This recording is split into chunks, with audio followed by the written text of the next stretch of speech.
자, 결산자료 입력 설명을 앞 시간에 드렸고요. 그 결산자료 입력 설명 내용을 바탕으로 해서 우리 사례 부분을 직접 결산해 보도록 하겠습니다. 자, 결산하는데 자료에 보시면 2019년 3월 16일 날 서부화재보험에 50만원 자동차 보험료, 제조경비인 보험료로 전액 반영했다라고 나와 있습니다. 그러면 기간 계산을 해야 되는 문제가 나오겠죠. 그죠? 이미 보험료로 처리했던 부분이 있습니다. 자, 보시면 3월 16일자 전표를 찾아보겠습니다. 3월 16일자 전표 찾으면 보험료로 이렇게 전액 나가 있습니다. 그러면 3월 16일부터 12월 31일까지는 보험료로 처리하되 나머지는 승급보험료로 계산을 해야 된다라는 겁니다. 그죠? 그 부분에 대해서 계산해서 처리를 해야 됩니다. 자, 요거 계산하는 부분은 뒤에서 우리 세무조정 쪽에서 간단하게 설명을 드리도록 하겠습니다. 승급 비용 명세서를 활용하시면 굉장히 편리합니다. 어쨌든 그렇게 계산한 금액이 있다라고 하면 우리 일반 전표에 12월 달에 결산 분계를 합니다. 자, 승급 비용 관련해서 계산한 금액이 103,542원입니다.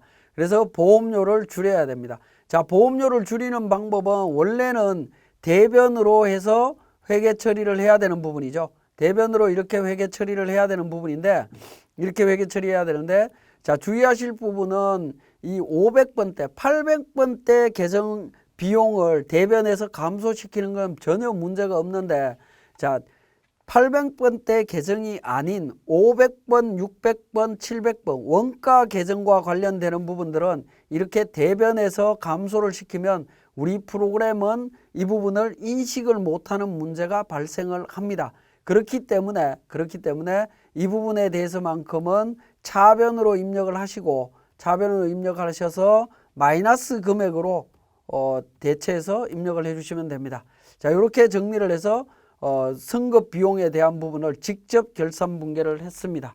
자, 그 다음에 감가상각비에 대한 정보가 나와 있고요. 대손충당금 설정과 관련되는 부분 나와 있습니다. 설정률 1%고요. 그 다음에 4번에 단기대여금 주주에게 지급했고 138만 원이 결산서에 반영이 안 됐다라는 겁니다. 자, 138만 원 계산되는 부분도 우리 세무조정 쪽에서 인정이자 계산하는 부분은 그때 또 말씀을 드리도록 하겠습니다. 어쨌든 138만 원을 미수 수익과 이자 수익으로 직접 누락되어 있는 부분을 반영을 했습니다. 자, 반영했고요. 자, 그러면 직접 분계해야 되는 부분들은 전부 다 반영이 되어 있는 상태입니다. 그러면 결산자료 입력에 가서 우리는 1월부터 12월까지 반영을 해보도록 하겠습니다. 자, 결산자료 입력 처음 들어가면 결산 전 금액과 결산 분계 금액, 결산 반영 금액은 제로로 나옵니다. 자, 이 상태에서 자, 감가상각비부터 먼저 조회를 합니다. F7번 감가상각비, 고정자산 등록에 등록되어 있는 감가상각비를 반영을 해주시면 됩니다. 세로 불러오기를 통해서 반영되어 있는 부분들을 정리하신 다음에 결산 반영을 해주시면 그러니까 우리 계정 분류되어 있는 대로 자동으로 반영이 됩니다. 자, 그 다음에 대손충당금입니다. F8번 대손상각과 관련해서 불러오기를 통해서 정리를 하시면 기초 대손충당금이 149만 원이 있고요. 외상매출금, 받을금, 미수금까지 다 정리가 되어 있죠. 1% 설정했습니다. 그래서 결산 반영 통해서 반영해 주시면 됩니다.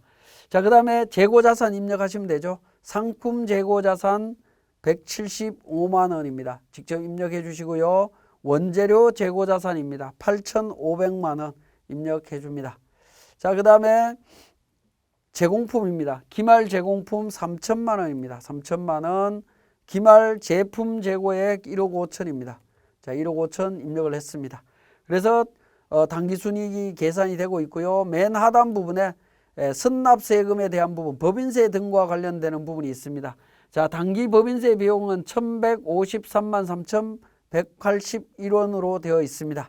자, 그러면 선납세금을 44만 8천 원 반영을 해 주시고요. 44만 8천 원을 뺀 나머지 금액을 선납세금 계정에 입력을 그러니까 법인세 비용으로 입력을 해 주시면 됩니다. 1,100,085,181원입니다. 자, 이렇게 하면 법인세 비용이 1,153만 3,181원입니다. 자, 전체 법인세 비용을 계상하면서 선납세금과 대체분계까지 자동으로 일어나게 처리가 되는 부분이라고 이해를 하시면 됩니다. 자, 이렇게 그러니까 결산 자료가 다 입력이 됐다라고 하면 전표 추가를 통해서 정리를 해주시면 되겠습니다.